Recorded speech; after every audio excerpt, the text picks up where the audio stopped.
Hola, soy bombero Luis Roque con el Departamento de Bomberos de la ciudad de San José, aquí en la estación 30. Sabemos lo importante que es practicar el distanciamiento social.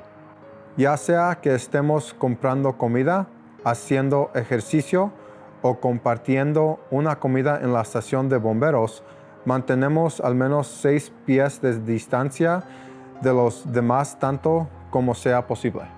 6 pies es aproximadamente la distancia entre usted y otra persona si usted mantiene los brazos extendidos.